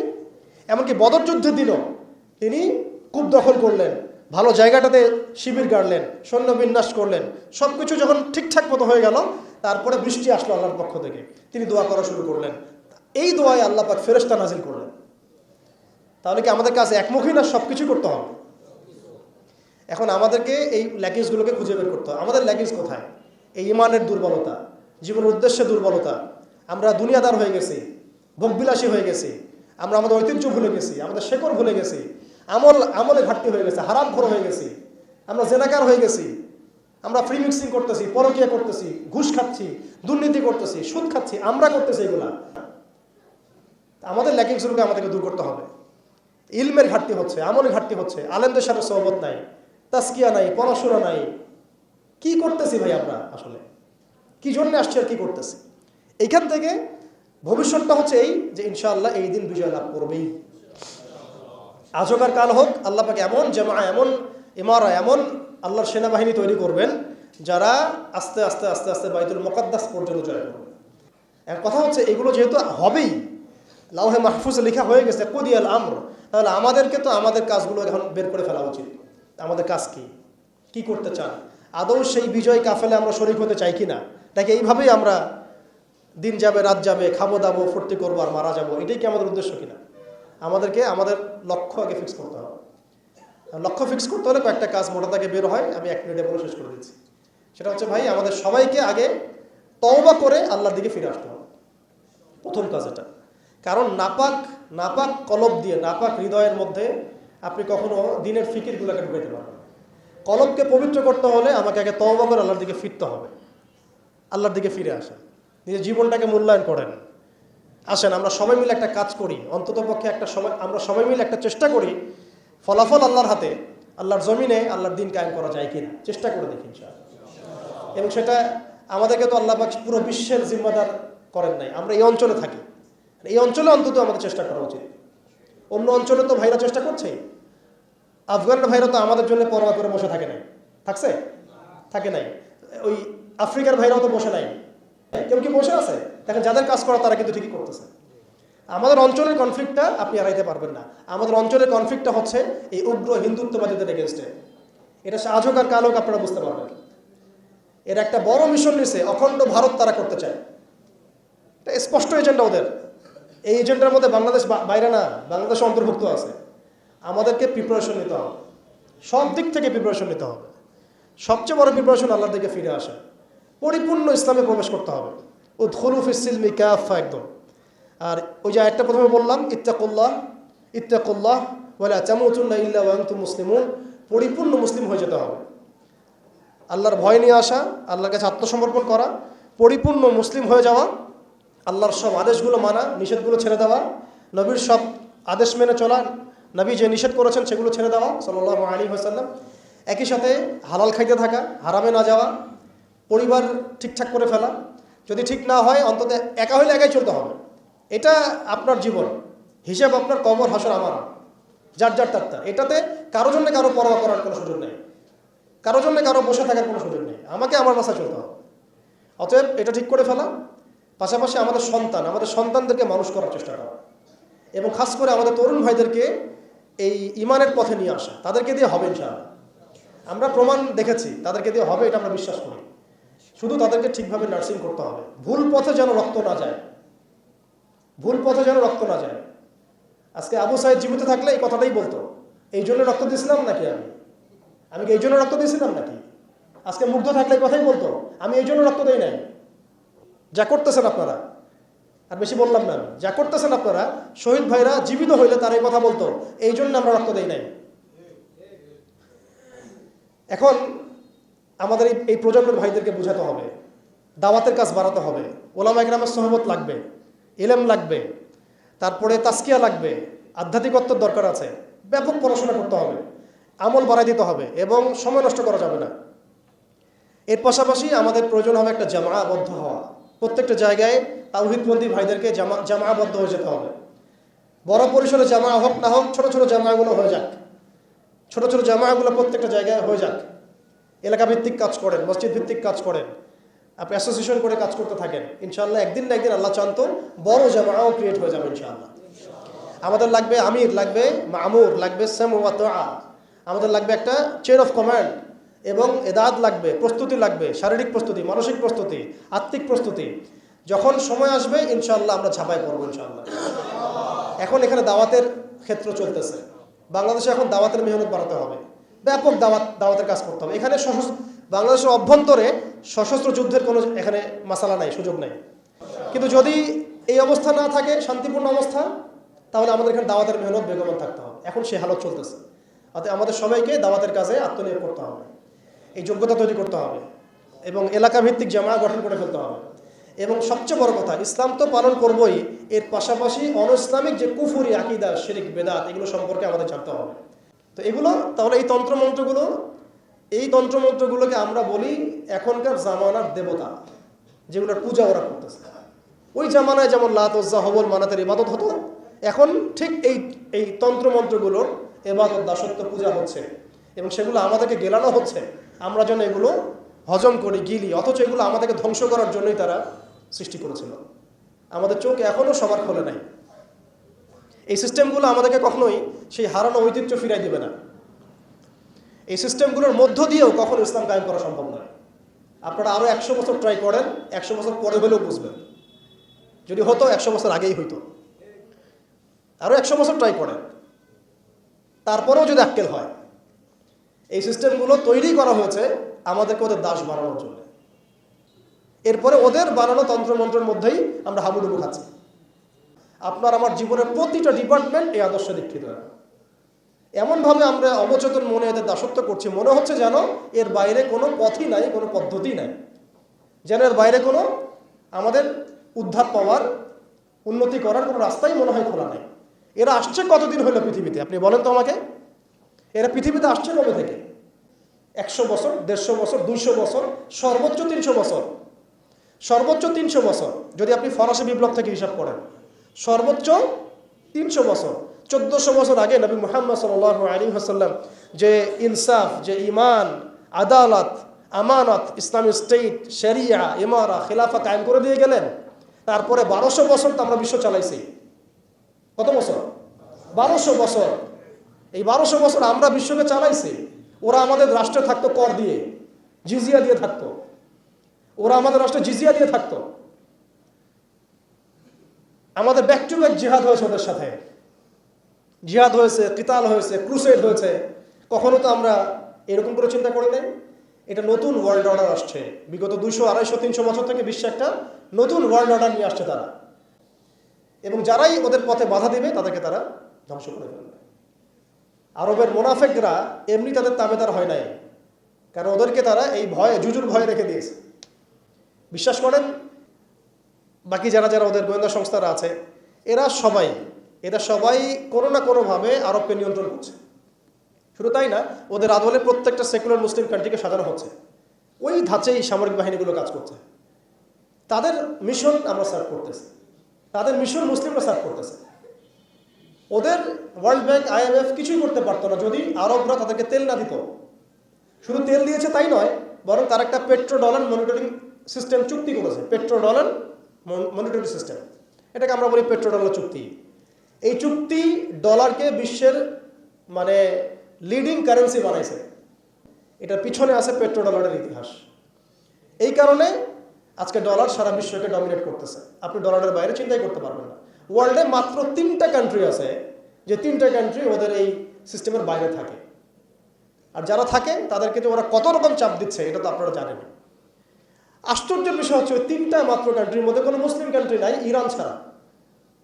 যদি ইরানকে আমরা প্রপারলি ইসলামিক কান্ট্রি বলি না, কিন্তু ওই ইরানই ওদের বাইরে আছে। কিন্তু আরবের যারা সুন্নি কান্ট্রি তারা কেউ ওখানে নাই। মানে আরবের সুন্নি কান্ট্রিরা তারা ওই চুক্তির ভিতরে আছে। ইরান, শিয়া তারা চুক্তির বাইরে আছে। তাহলে আমরা কোথায় শিক্ষা নিলাম? আমি এখানে ইরানের প্রশংসা করছি না, ইরানের কাছে আশা করার কিছু নাই, ইল্লা মাশাআল্লাহ। কথা হচ্ছে জানেন, ওই 3টা কান্ট্রির মধ্যে উত্তর কোরিয়া আছে। উত্তর কোরিয়ার মতো ছোট্ট একটা রাষ্ট্র, সে এই ওদের এই বলয় থেকে বেরিয়ে থাকতে পারে। আমাদের সাহস হয় না। আমাদের 57টা কান্ট্রি, কোটি কোটি জনগণ, খনিজ সম্পদ, তেল, গ্যাস, আর কি নাই, জনবল, সামরিক বাহিনী, প্রযুক্তি, ম্যান পাওয়ার সবই আছে। আমি বললাম শুধু ওই সিরাতের আদলে হাঁটি নাই, সিরাতের শিক্ষা থেকে আমরা শিক্ষা নেই নাই। ওই জজবা, ওই ইমান আমাদের মধ্যে থেকে চলে গেছে। আমরা ওই স্বপ্ন দেখাই বন্ধ করে দিয়েছি যে আমরা একসময় বিশ্বকে শাসন করতাম। এই স্বপ্নটা দেখাই বন্ধ হয়ে গেছে। মানুষ তো বাঁচেই স্বপ্ন নিয়ে যে আমি এরকম ছিলাম, আমাকে ওই জায়গায় যেতে হবে। মানুষ তো বাঁচেই একটা উদ্দেশ্য নিয়ে, গন্তব্য নিয়ে। আপনার লাইফের একটা গন্তব্য আছে, আপনি এই জিনিস অ্যাচিভ করতে চান এবং আপনি সেই পথে হাঁটছেনও, পরিশ্রম করছেন। আল্লাহ চাইতে একদিন আপনি অ্যাচিভ করবেন ইনশাআল্লাহ। কিন্তু যার লাইফে কোনো গোলই নেই, তাদের কি হবে? উম্মাহ আজকে এরকম একটা অবস্থায় আসছে। আমি এখানে আমভাবে সবার কথা বলছি না। যাদের স্বপ্ন দেখার তারা ঠিকই দেখছে, যাদের কাজ করার তারা ঠিকই করছে, তারা কেউ বসে নাই। যাদের জীবন দেওয়া তারা ঠিকই দিচ্ছে, যাদের প্রতিবাদ করার তারা ঠিকই করছে। সারা ওয়ার্ল্ডে যাদের এই জজবা আছে তারা ঠিকই কাজ করছে। আমি আমভাবে সবাইকে বোঝাই নাই, মেজরিটিকে বোঝাচ্ছি। তো যাদের কাজ করার তারা তো করছে, এবং যারা সফল হওয়ার তারা তো হবেই ইনশাআল্লাহ। আল্লাহ পাক যেন আমাদের প্রত্যেক বিশ্বের বিভিন্ন জায়গায় আমাদের যে ভাইয়েরা দিন প্রতিষ্ঠার জন্য কাজ করছেন, সবাইকে বিজয় দান করে নেন। এখানে আসেন, আমি যে কথাটা বলতে যাচ্ছিলাম যে সিরাতের আদলে নবী সাল্লাল্লাহু আলাইহি ওয়াসাল্লাম এইভাবে দাওয়াতের কাজ করার পরে সবর করে, ধৈর্য ধরে, প্রয়োজনে হিজরত করে, তারপরে আবার মদিনা রাষ্ট্র কায়েম করেছেন। তারপরে দাওয়াতের সাথে সাথে জিহাদ কিতাল এগুলোর মধ্য দিয়ে তিনি পুরা মক্কা বিজয় করলেন এবং মক্কা বিজয়ের এই যে ভিত্তি এর উপর দাঁড়িয়ে পুরা আরব বিজয় হলো এবং এই ভিত্তির উপর দাঁড়ায় 4 খলিফা 30 বছর শাসন করলেন, তাই না? তখন কি ইসলাম এরকম সংকুচিত অবস্থায় ছিল, দুর্বল অবস্থায় ছিল? মোটেই না। বরং স্পেন থেকে এদিকে চায়না পর্যন্ত, এইদিকে আফ্রিকা থেকে নিয়ে পুরো সিন্ধু পর্যন্ত এই পুরো জায়গাটা আমাদের ছিল। সুবহানাল্লাহ। চিন্তা করা যায়? চিন্তা করছেন একবার যে উমর রাদিয়াল্লাহু আনহু একটা এই খেজুরের বানানো মসজিদে বসে আছেন? ভাবা যায়? এই মাটির মধ্যে তিনি শুয়ে আছেন। রোমান সম্রাটের একজন দূত এসে দেখলো তিনি মাটিতে শুয়ে আছেন, দুপুরবেলা রেস্ট নিচ্ছেন। আর তার বাহিনী এইদিকে পৌঁছে গেছে একেবারে শাম পর্যন্ত, এদিকে পৌঁছে গেছে পারস্য পর্যন্ত। ভাবা যায় এগুলা? ওসমান রাদিয়াল্লাহু আনহুর সময় একদম সাইপ্রাস দ্বীপপুঞ্জ থেকে শুরু করে বাকি সব বিজয় হয়েছে। উমাইয়াদের সময় দেখা গেছে একদম স্পেন থেকে নিয়ে এদিকে চায়না পর্যন্ত, আর বললো আফ্রিকা থেকে নিয়ে সিন্ধু পর্যন্ত বিজয় হয়েছে। আব্বাসীয়দের সময় হয়েছে। এইভাবে প্রায় 1250 বছর আমরা ওয়ার্ল্ডকে শাসন করছি। তখন একটা মুসলিম নারীর দিকে চোখ তুলে তাকানোর জরুরত কেউ করতো না। একটা মুসলিম ভাইকে অন্যায়ভাবে হত্যা করবে সাহসী কারো ছিল না, গায়ে টোকা দিবে এই সাহসী ছিল না। আজকে আমাদের চোখের সামনে বিগত 100 বছরে আমার তো মনে হয় মিনিমাম 10 কোটি মুসলমানকে হত্যা করা হয়েছে। মিনিমাম 10 কোটি মুসলমানকে হত্যা করা হয়েছে বিগত এই 100 বছরে। মানে একেবারে চিহ্নিত করে করে মারা হচ্ছে, ইস্যু তুলে তুলে মারা হচ্ছে। যখন কোনো ইস্যু নাই, সবাই শান্তিপূর্ণ অবস্থায় থাকতে যাচ্ছে, তখন জঙ্গি ইস্যু তৈরি করা হচ্ছে, কোন নাটক সাজানো হচ্ছে। আরে মারবি বা যুদ্ধ করবি তো ঘোষণা দিয়ে কর, লুকাচুরির কি আছে? মুসলিমদেরকে মারার জন্য ভারতে নতুন নতুন পায়তারা চলতেছে। এখন আমাদের এই ভাইরা তো বদ্ধ একটা জায়গায়। আপনারাই বলেন তারা কি করবে এখন? তারা মিশন নিছে, রাষ্ট্রীয়ভাবে মিশন নিছে মুসলিম নিধনের। এখন এই ভাইদের কোনো রাষ্ট্র নাই, কোনো জামা নাই, কোনো আমির নাই, কোনো এদাদ নাই, কোনো জিহাদের কোনো মানে ওখানে অবস্থাই নাই করার মতো তাদের, তাই না? ভিতরে কথা বলছি আমি, কাশ্মীরের কথা বলছি না। তাহলে এই ভাইরা এখন কি করবে? তো এই যে অবস্থা, এই অবস্থা কি মনে করছেন আমাদেরকে প্রভাবিত করবে না? অভ্যন্তরীণভাবে এখানে বাংলাদেশে আমরা বেশিরভাগ মুসলিম হলেও আমাদের আশেপাশে চতুর্দিকে ঘোরাফেরা করতেছে কুফফাররা, চতুর্দিকে ঘোরাফেরা করতেছে। আপনি কাকে বিশ্বাস করবেন? চায়নাকে বিশ্বাস করবেন? ভারতকে বিশ্বাস করবেন? নেপাল ভুটানকে বিশ্বাস করবেন?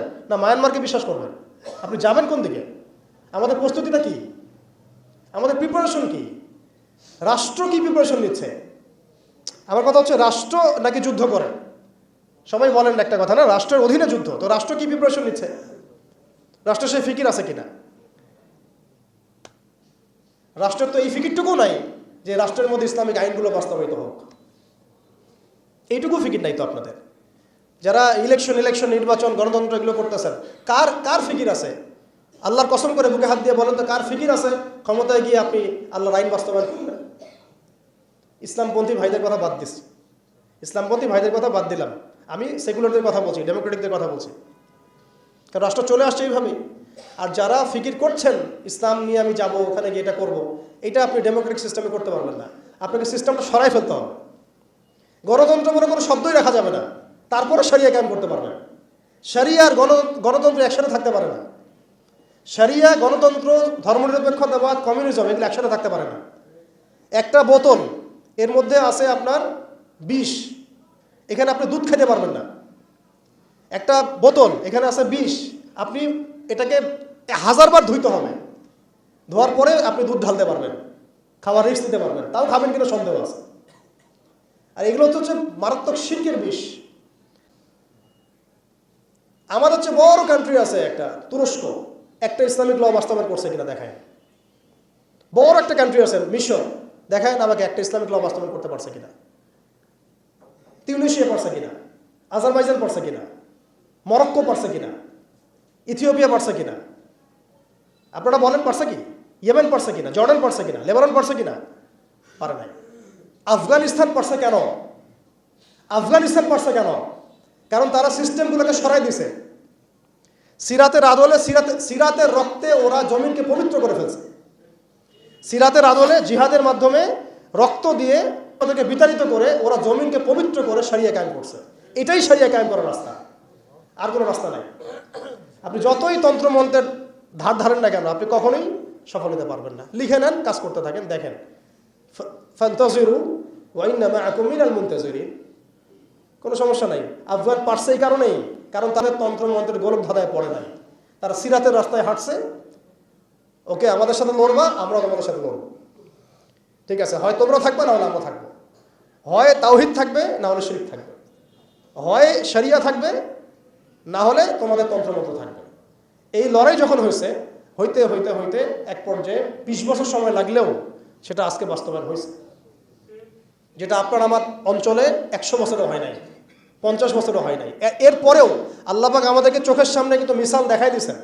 তারপরেও আমাদের মধ্যে বোধোদয় হচ্ছে না, আমরা বুঝতে পারছি না যে কোন পথে হাঁটবো। দেশের যত সমস্যা দেখবেন, মিডিয়া যান, মিডিয়ায় গেলে মনে হবে দেশের সমস্ত সমস্যার হালত এবং সমাধান হচ্ছে একটা বিষয়, মিডিয়ার ভাষায়। মিডিয়ায় ঢোকেন, দেখেন কি হচ্ছে, অনেক প্রবলেম দেশের মধ্যে, সংস্কার এইটা সেটা অনেক কিছু হচ্ছে। ভাবখানা এমন যে সব কিছু থেকে উদ্ধার করবে আমাকে একটা শব্দ, তার নাম নির্বাচন। তার নাম মানে নির্বাচন হলেই সব সমাধান হয়ে যাবে। এটা আমাদের আকীদা, আমাদের চিন্তা এরকম ভাই। একটা মুদির দোকানদারকে জিজ্ঞাসা করেন, সেও এই কথাই বলবে। আবার বুদ্ধিজীবীকে জিজ্ঞাসা করেন, সেও এই কথাই বলতেছে। টকশোতে বসে সেও এই কথা বলতেছে। এমপিকে বলেন, সেও এই কথা বলতেছে। মানে পুরো অবচেতন দাসত্ব, অবচেতন ইবাদত। দেখেন আমাদের অবচেতন মনে আমরা ইবাদত করে ফেলছি গণতন্ত্রের, ওদের তন্ত্রমন্ত্রগুলোর। ইলেকশন দিলে সব সমাধান হয়ে যাবে? কোন পদ্ধতিতে আপনি দিবেন? দেওয়ার পরে কি হবে? মূলনীতি কি থাকবে? সংবিধান কি থাকবে? সংস্কারগুলো কি কি হবে? আপনি কি আল্লাহর জমিন, আল্লাহর দিন কায়েমের দিকে আসবেন কি না? এখানে তো অনেক কথা আছে। এগুলোকে সলিউশন না করে XYZ যেই আসুক, আপনি আমাকে বসায় দিলে আমি কিছুই করতে পারবো না। সিম্পল, আমাকে বসায় দেন, আমি কিছুই করতে পারবো না। আপনি সবচেয়ে পরহেজগার মানুষটাকে বসায় দেন, সেও কিছু করতে পারবে না, কারণ সিস্টেমটাই তাকে করতে দিবে না। এই জিনিসগুলো আমাদের বোঝা উচিত। উম্মার সংকটগুলো এইভাবে আমাদের আইডেন্টিফাই করতে হবে। এখানে আমাদের ওই হারানো ঐতিহ্যটাকে আমরা বুঝতে পারলাম, আমরা কোথায় ছিলাম, কোথায় ছিলাম আমরা, এটা কি বুঝতে পারছেন? এখন দেখেন আমরা আসি কোথায়। এখন আসি কোথায়? এক বাক্যে, আমাদের সারা ওয়ার্ল্ডে কোনো খিলাফা স্টেট নাই, 1 নাম্বার কথা। 2 নাম্বার, নাই তো নাই, জেরুজালেম আমাদের হাতে ছিল, ওইটাও আমাদের কাছ থেকে কেড়ে নেওয়া হয়েছে। তারপরে আমাদেরকে এরকম 57টা পিস পিস রাষ্ট্রে ভাগ করা হয়েছে, ওই খেলাফা রাষ্ট্রকে বাদ দিয়ে। এবং প্রত্যেকটা রাষ্ট্রের মধ্যে মোনাফেক শাসক বসায় দেওয়া হয়েছে। একদম খোলামেলা বলে দিলাম, প্রত্যেকটা রাষ্ট্রের মধ্যে ম্যাক্সিমাম মোনাফেক শাসক বসায় দেওয়া হয়েছে, যারা নিজেরাই পশ্চিমের হয়ে সার্ভ করবে এবং আল্লাহর জমিনে তাগুত কায়েম করবে। আল্লাহর জমিনে তাগুত কায়েম করবে, এবং করেছে তারা এটা। তাগুত কি তারা তো বুঝে না। তাগুত মানে শয়তান। যেখানে আল্লাহর বিধান চলে না, ওখানে শয়তানের বিধান চলে, সিম্পল। এটা 1000 জন বুদ্ধিজীবী মিলেও যদি একটা সংবিধান লিখে আর সেখানে আল্লাহ বিরোধী আইন থাকে, সেটা তাগুত। সেটার নাম কি? তাগুত। এই তাগুত মানে শয়তান। কেউ যদি ওর প্রতি ইমানদার হয়ে মারা যায়, জাহান্নামে যাবে। কেউ যদি ওর প্রতি ইমানদার হয়ে মারা যায়, সরাসরি জাহান্নামে যাবে ইনশাআল্লাহ। কারণ সে তাগুতের দাসত্ব করছে। আর আমাদেরকে বলাই হয়েছিল, ওয়ামা ইয়াকফুর বিত্তাগুত ওয়া ইউমিন বিল্লাহ ফাকাদ ইসতামসাকা বিল উরওয়াতিল ওয়াসকা লা ইনফিসামা লাহা ওয়াল্লাহু সামিউন আলিম। সূরা বাকারায় 256 নম্বর আয়াত পড়ে দেন বাসায় গিয়ে, আয়াতুল কুরসিতে পড়ে আছে। তাগুতকে কুফরি না করা পর্যন্ত কেউ মুমিন হইতে পারবে না। তাগুতের সাথে কুফরি না করা পর্যন্ত কেউ মুমিন হইতে পারবে না, এটাই বাস্তব। এখন এইভাবে আমাদেরকে ভাগ করা হয়, মোনাফিক শাসক বসায় দেওয়া হয়। শুধু তাই না, প্রত্যেকটা কান্ট্রির মধ্যে ওই 4 দেবতা 5 দেবতা ঢুকাই দেওয়া হয়েছে, ওই যে বললাম আগে। তারপরে একটা একটা ডিপার্টমেন্ট ধরে ধরে তারা ধ্বংস করছে, একটা একটা ডিপার্টমেন্ট ধরে ধরে। রাজনীতি ধ্বংস করছে, ইসলামিক রাজনীতি সরাই দিয়েছে। অর্থনীতি ধ্বংস করছে, সুদ ঢুকাই দিয়েছে। তার মধ্যে ঘুষ আছে, ইনফ্লেশন আছে, দুর্নীতি আছে, এগুলো তো আছেই। তারপরে সমাজের যে আমাদের ব্যাপারগুলো, সমাজের নীতি নৈতিকতার বিষয়গুলো দেখেন একেবারেই উঠাই দিচ্ছে, দিন দিন উঠাই দিচ্ছে। কি অবস্থা! আর এদিকে আপনি পতিতালয়ে গেলে, ওটা হচ্ছে শ্রমিকের কাছে গেছেন আপনি। কি বুঝাচ্ছে আমাদেরকে তাহলে? এটাই তো নাকি? আর স্ত্রীর সাথে একটু জোরাজুরি তো হতেই পারে। এই জোরাজুরি তো ভালো, এর মধ্যে মহব্বত আছে। আর আপনি নাউজুবিল্লাহ কেউ যাবে পতিতালয়ে, তাদেরকে বলা হচ্ছে তারা শ্রমিক। তার তসলিমা নাসরিনকে আমরা এখান থেকে বিতাড়িত করছিলাম কেন? তসলিমা নাসরিনকে আমরা বিতাড়িত করছিলাম কেন? ঘুরে ফিরে তো সেটাই আসতেছে, যে না ব্যভিচার এগুলো তো ছড়াচ্ছেই, ফ্রি মিক্সিং দিয়ে দিছে, ছেলেমেয়ের অবাধ মেলামেশা, মানে সমাজের একটা যে স্থিতিশীলতা থাকে মুসলিমদের, এটাকে ধ্বংস করছে এরা। সমাজকে ধ্বংস করছে, অর্থনীতি ধ্বংস করছে, রাজনীতি ধ্বংস করছে, মিডিয়াগুলো ওদের হাতে নিয়ে নিছে। মিডিয়া হাতে নেওয়া মানে হচ্ছে মানে দিনকে ওরা রাত বানাই দেবে, রাতকে দিন বানাই দেবে। আর আপনারা তাদেরকে এত বিশ্বাসও করেন, অনেকে একটু ইসলামিক নিউজ করলে আপনারা বিশ্বাসও করেন। এরা বিগত প্রায় শুরুর থেকে এরা আজ পর্যন্ত এই তাগুতের সার্ভ করছে, ভারতের দালালি করছে, ফ্যাসিস্টের দোসর ছিল। এরা আমাদেরকে জঙ্গি বানাইছে, এরা বহু মানুষকে কারাগারে পাঠাইছে, এরা বহু মানুষের গুমের জন্য দায়ী, খুনের জন্য দায়ী, হত্যার জন্য দায়ী, ফাঁসির জন্য দায়ী। এরা আবার পাল্টি মারল পরিবর্তিত বাংলাদেশ। দেখছেন, এই হচ্ছে মিডিয়ার অবস্থা। প্রত্যেকটা মিডিয়া ওরা হাতে নিয়ে নিছে, এবং এর সাথে প্রযুক্তিগত উন্নয়ন। আমি তো বলছিলাম যে মানে আমাদেরকে এইভাবে মনিটর করা হতো যে আমাদের ফোনে যদি আপনি একটা কল দেন, মেসেজ করেন, তাহলে আপনি ট্রেস হয়ে যাবেন। এইভাবে মনিটর করা যায়। আপনি গোপনে আপনার স্ত্রীকে কি বলছেন সেটা তারা শুনতেছে আরিফেতে। আমি জানি না। আপনি আপনার ওয়াইফকে ফোনে গোপনে কি বলতেছেন, কিছু আলাপ হতে পারে করতেছে। সুবহানাল্লাহ। এখন টেকনোলজি এই জায়গায়, AI এখানে বসে একটা ক্লিক করবে, আপনাকে যদি ওইখানে শ্যুট করতে চাই শ্যুট করা যাবে। ড্রোন এসে আপনার কপালে গুলি মেরে দিয়ে চলে যাবে দূর থেকে। তো আমি বলতে চাচ্ছিলাম আমরা কোন জায়গায় আসছি, এই জায়গায় এখনকার হালত, আজকে এই জায়গায় তারা আমাদেরকে নিয়ে আসছে। এখন প্রশ্ন হচ্ছে যে এই ওদের যে মানে অগ্রগতি, আমাদের যে অধঃপতন, এই জিনিসটার জন্য কি শুধু তারাই দায়ী না আমরাও দায়ী আছি? শুধু কি তারাই দায়ী না আমরা দায়ী আছি? আমরা আমাদের আগে দোষগুলো খুঁজে বের করব, আমরা নিজেরা আমাদের আগে ল্যাকিংসগুলোকে খুঁজে বের করব। আপনি দেখবেন, খুঁজতে থাকেন, প্রথম ল্যাকিংস পাবেন আপনি, আমি, বেশিরভাগ মানুষই জীবনের মৌলিক উদ্দেশ্য থেকে সরে গেছে। আমরা দুনিয়াদার হয়ে গেছি ভাই। আমরা এই দুনিয়াতে এইভাবে থাকার জন্য আসি নাই। আল্লাহ পাক আমাদেরকে পাঠাইছেন এই দুনিয়াতে দুইটা কাজ দিয়ে। একটা হচ্ছে আল্লাহর ইবাদত করতে হবে এবং তার জমিনে দিন কায়েম করতে হবে। এখানে আমি অন্য কোনো উদ্দেশ্যে আসি নাই, আমরা মুসাফির এখানে সবাই। আল্লাহ পাক বলেছেন ওয়া মা খালাকতুল জিন্না ওয়াল ইনসা ইল্লা লিয়াবুদুন, আর ইন তানসুরুল্লাহ ইয়ানসুরকুম ওয়া ইউসাব্বিত আকদামাকুম ওয়ালা তামুতুন্না ইল্লা ওয়া আনতুম মুসলিমুন। কতগুলো আয়াত আছে। ইন্নাল্লাহা লা ইউগাইয়িরু মা বিকওমিন হাত্তা ইউগাইয়িরু মা বিআনফুসিহিম। আয়াতের পর আয়াত বলা যাবে আমাদেরকে এই দুনিয়াতে পাঠানো হয়েছে দুইটা কাজ। আমাদেরকে আল্লাহর ইবাদত করতে হবে এবং আল্লাহর জমিনে তার দিন কায়েম করতে হবে। এটা আমাদের কাজ, বাকি সব কিছু গৌণ, এগুলো মুখ্য কাজ, মেইন। এবং আমাদেরকে দিন দেওয়া হয়েছে কেন? হুয়াল্লাযী আরসালা রাসূলাহু বিল হুদা ওয়া দীনিল হক লিইয়ুযহিরাহু আলা দ্বীনি কুল্লি। এই দিনটা আল্লাহ পাক দিয়েছেন এই কারণেই যাতে এই দিন অন্য সমস্ত দিনের উপর জয়লাভ করে। তো জয়লাভ কখন করবে? যখন আমরা ফিকির করবো তখন। এটা কি আব্রাহার যুগ যে আবাবিল পাখি এসে পাথর ছুটবে? বলেন, এখন পাথর আপনাকে আমাকে ছুটতে হবে? এটা তো আব্রাহার যুগ না। নবী সাল্লাল্লাহু আলাইহি ওয়াসাল্লাম শুধু দোয়া দিয়েই কি সব হয়েছে? দোয়ার সাথে চেষ্টা করেন নাই তিনি? এমনকি বদর যুদ্ধের দিনও তিনি কূপ দখল করলেন, ভালো জায়গাটাতে শিবির গাড়লেন, সৈন্য বিন্যাস করলেন, সব কিছু যখন ঠিকঠাক মতো হয়ে গেল, তারপরে বৃষ্টি আসলো আল্লাহর পক্ষ থেকে, তিনি দোয়া করা শুরু করলেন। এই দোয়ায় আল্লাহ পাক ফেরেশতা নাজিল করলেন। তাহলে কি আমাদের কাছে একমুখী না সব কিছু করতে হবে? এখন আমাদেরকে এই ল্যাকিংসগুলোকে খুঁজে বের করতে হবে। আমাদের ল্যাকিংস কোথায়? এই ইমানের দুর্বলতা, জীবনের উদ্দেশ্যে দুর্বলতা। আমরা দুনিয়াদার হয়ে গেছি, ভোগবিলাসী হয়ে গেছি, আমরা আমাদের ঐতিহ্য ভুলে গেছি, আমাদের শেকড় ভুলে গেছি, আমলে ঘাটতি হয়ে গেছে, হারামখোর হয়ে গেছি, আমরা জেনাকার হয়ে গেছি, আমরা ফ্রি মিক্সিং করতেছি, পরকীয়া করতেছি, ঘুষ খাচ্ছি, দুর্নীতি করতেছি, সুদ খাচ্ছি, আমরা করতেছি এগুলা। আমাদের ল্যাকিংসগুলোকে আমাদেরকে দূর করতে হবে। ইলমের ঘাটতি হচ্ছে, আমলের ঘাটতি হচ্ছে, আলেমদের সাথে সহবত নাই, তাসকিয়া নাই, পড়াশোনা নাই। কি করতেছি ভাই আমরা? আসলে কি জন্য আসছি আর কি করতেছি? এইখান থেকে ভবিষ্যৎটা হচ্ছে এই যে ইনশাআল্লাহ এই দিন বিজয় লাভ করবেই। আজ হোক আর কাল হোক, আল্লাহ পাক এমন জামা, এমন ইমারা, এমন আল্লাহর সেনাবাহিনী তৈরি করবেন যারা আস্তে আস্তে আস্তে আস্তে বাইতুল মুকাদ্দাস পর্যন্ত জয় করবে। এক কথা হচ্ছে এগুলো যেহেতু হবেই, লাউহে মাহফুজে লেখা হয়ে গেছে কুদিয়াল আমর, তাহলে আমাদেরকে তো আমাদের কাজগুলো এখন বের করে ফেলা উচিত। আমাদের কাজ কি করতে চান? আদৌ সেই বিজয় কাফেলে আমরা শরীক হতে চাই কিনা? নাকি এইভাবেই আমরা দিন যাবে রাত যাবে, খাবো দাবো ফুর্তি করবো আর মারা যাবো, এটাই কি আমাদের উদ্দেশ্য কিনা? আমাদেরকে আমাদের লক্ষ্য আগে ফিক্স করতে হবে। লক্ষ্য ফিক্স করতে হলে কয়েকটা কাজ মোটা থেকে বের হয়, আমি 1 মিনিটে বলে শেষ করে দিচ্ছি। সেটা হচ্ছে ভাই, আমাদের সবাইকে আগে তওবা করে আল্লাহর দিকে ফিরে আসতে হবে, প্রথম কাজ এটা। কারণ নাপাক কলব দিয়ে, নাপাক হৃদয়ের মধ্যে আপনি কখনো দিনের ফিকিরগুলোকে ঢুকাইতে পারবেন। কলবকে পবিত্র করতে হলে আমাকে আগে তওবা করে আল্লাহর দিকে ফিরতে হবে, আল্লাহর দিকে ফিরে আসেন, নিজের জীবনটাকে মূল্যায়ন করেন।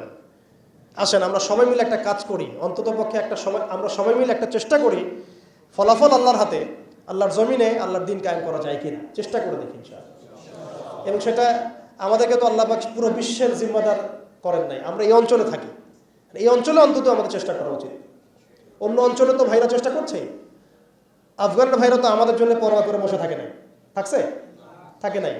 ওই আফ্রিকার ভাইরাও তো বসে নাই, কেউ কি বসে আছে? দেখেন যাদের কাজ করা তারা কিন্তু ঠিকই করতেছে। আমাদের অঞ্চলের কনফ্লিক্টটা আপনি এড়াইতে পারবেন না। আমাদের অঞ্চলের কনফ্লিক্টটা হচ্ছে এই উগ্র হিন্দুত্ববাদীদের এগেনস্টে। এটা আজ হোক আর কাল হোক আপনারা বুঝতে পারবেন। এর একটা বড় মিশন নিছে, অখণ্ড ভারত তারা করতে চায়, এটা স্পষ্ট এজেন্ডা ওদের। এই এজেন্ডার মধ্যে বাংলাদেশ বাইরে না, বাংলাদেশ অন্তর্ভুক্ত আছে। আমাদেরকে প্রিপারেশন নিতে হবে, সব দিক থেকে প্রিপারেশন নিতে হবে। সবচেয়ে বড় প্রিপারেশন আল্লাহর দিকে ফিরে আসা, পরিপূর্ণ ইসলামে প্রবেশ করতে হবে। উদখুলু ফিস-সিলমি কাফা, একদম।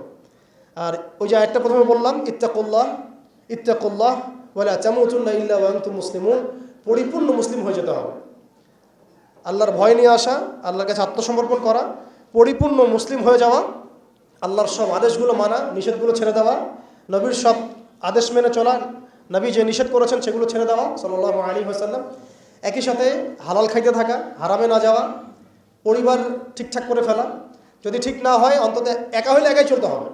এটা আপনার জীবন, হিসাব আপনার, কবর হাসর আমার, যার যার তার। এটাতে কারো জন্য কারো পরোয়া করার কোনো সুযোগ নেই, কারো জন্য কারো বসে থাকার কোনো সুযোগ নেই, আমাকে আমার বাসায় চলতে হবে। অতএব এটা ঠিক করে ফেলা, পাশাপাশি আমাদের সন্তানদেরকে মানুষ করার চেষ্টা করা, এবং খাস করে আমাদের তরুণ ভাইদেরকে এই ইমানের পথে নিয়ে আসা। তাদেরকে দিয়ে হবে ইনশাআল্লাহ, আমরা প্রমাণ দেখেছি তাদেরকে দিয়ে হবে, এটা আমরা বিশ্বাস করি। শুধু তাদেরকে ঠিকভাবে নার্সিং করতে হবে, ভুল পথে যেন রক্ত না যায়, ভুল পথে যেন রক্ত না যায়। আজকে আবু সাইদ জীবিত থাকলে এই কথাটাই বলতো, এই জন্য রক্ত দিয়েছিলাম নাকি, আমি কি এই জন্য রক্ত দিয়েছিলাম নাকি? আজকে মুগ্ধ থাকলে এই কথাই বলতো, আমি এই জন্য রক্ত দেই নাই। যা করতেছেন আপনারা, আর বেশি বললাম না, যা করতেছেন আপনারা, শহীদ ভাইরা জীবিত হইলে তার এই কথা বলতো, এই জন্য আমরা রক্ত দেই নাই। এখন আমাদের এই প্রজন্মের ভাইদেরকে বোঝাতে হবে, দাওয়াতের কাজ বাড়াতে হবে, ওলামা ইকরামের সহবত লাগবে, ইলম লাগবে, তারপরে তাসকিয়া লাগবে, আধ্যাত্মিকত্বের দরকার আছে, ব্যাপক পড়াশোনা করতে হবে, আমল বাড়াই দিতে হবে, এবং সময় নষ্ট করা যাবে না। এর পাশাপাশি আমাদের প্রয়োজন হবে একটা জামাআবদ্ধ হওয়া, প্রত্যেকটা জায়গায় তাওহীদপন্থী ভাইদেরকে জামাআবদ্ধ হয়ে যেতে হবে। বড় পরিসরে জামা হোক না হোক, ছোট ছোট জামাগুলো হয়ে যাক, ছোট ছোট জামাগুলো প্রত্যেকটা জায়গায় হয়ে যাক। এলাকা ভিত্তিক কাজ করেন, মসজিদ ভিত্তিক কাজ করেন, আপনি অ্যাসোসিয়েশন করে কাজ করতে থাকেন, ইনশাআল্লাহ একদিন না একদিন আল্লাহ চান তো বড় জামাও ক্রিয়েট হয়ে যাবে ইনশাআল্লাহ। আমাদের লাগবে আমির, লাগবে মামুর, লাগবে সামউ ওয়া তাআ, আমাদের লাগবে একটা চেইন অফ কমান্ড, এবং এদাদ লাগবে, প্রস্তুতি লাগবে, শারীরিক প্রস্তুতি, মানসিক প্রস্তুতি, আত্মিক প্রস্তুতি। যখন সময় আসবে ইনশাআল্লাহ আমরা ঝাঁপাই পড়বো ইনশাআল্লাহ।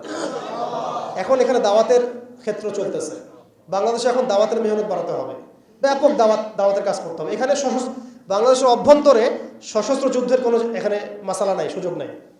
কিন্তু যদি এই অবস্থা না থাকে, শান্তিপূর্ণ অবস্থা, তাহলে আমাদের এখানে দাওয়াতের মেহনত বেগমান থাকতে হবে। এখন সে হালত চলতেছে, অর্থাৎ আমাদের সবাইকে দাওয়াতের কাজে আত্মনিয়োগ করতে হবে, এই যোগ্যতা তৈরি করতে হবে, এবং এলাকা ভিত্তিক জামা গঠন করে ফেলতে হবে। এবং সবচেয়ে বড় কথা, ইসলাম তো পালন করবই, এর পাশাপাশি অনইসলামিক যে কুফরি আকিদা, শিরক, বেদাত, এগুলো সম্পর্কে আমাদের জানতে হবে। সমস্ত হালাল হারাম আইডেন্টিফাই করতে হবে, এগুলো থেকে দূরে থাকতে হবে। এমন যেন না হয় যে আমি সঠিক পথেও চলতেছি, আবার গলদ আকিদার মধ্যেও আছি, আমি ভালো কিছু নিয়াতে হাঁটছি, আবার দেখে কবিরা গুনাহ করতেছি, এমন যেন না হয়। নিজেকে একেবারে আকিদা আমল সব দিক থেকে পরিশুদ্ধ করে নেওয়া। আল্লাহ পাক আমাদের সবাইকে, খাস করে আমাদের তরুণ ভাইদেরকে, এবং যারা যারা আমরা এই বয়ান শুনলাম বা শুনছি বা শুনবো ইনশাআল্লাহ, সবাইকে আল্লাহ রাব্বুল আলামিন এই জমিনে দিন কায়েমের জন্য কবুল করে নেন। আল্লাহ পাক আমাদেরকে পরিপূর্ণ শক্ত ঈমান দান করেন, একদম সাহাবীওয়ালা জিন্দেগি দান করেন। একদম হালালের মধ্যে থাকার তৌফিক দান করুন। সব ধরনের হারাম এবং কবিরা গুনাহ ছাড়ার তৌফিক দান করুন। সমস্ত রকম শিরিক বেদাত এবং বিজাতীয় মতবাদ ছেড়ে দেওয়ার তৌফিক দান করুন। খাস করে আল্লাহ পাক আমাদের মধ্যে একটা ভ্রাতৃত্বের বন্ধন দান করুন। যারা যে ভাইরা দেশের মধ্যে কাজ করছেন সবার সাথে হৃদ্যতাপূর্ণ সম্পর্ক রাখার তৌফিক দান করুন এবং আমাদেরকে একটা ঐক্যবদ্ধ প্ল্যাটফর্ম দান করুন। বহির্বিশ্বে যা হচ্ছে, আশেপাশে যা হচ্ছে, রাষ্ট্র, অর্থনীতি, জিও পলিটিক্স সব কিছু সম্পর্কে একদম চোখ কান খোলা রাখার তৌফিক দান করুন। যখন যে হালত আসবে সেইভাবে আমরা রিয়াক্ট করবো ইনশাআল্লাহ।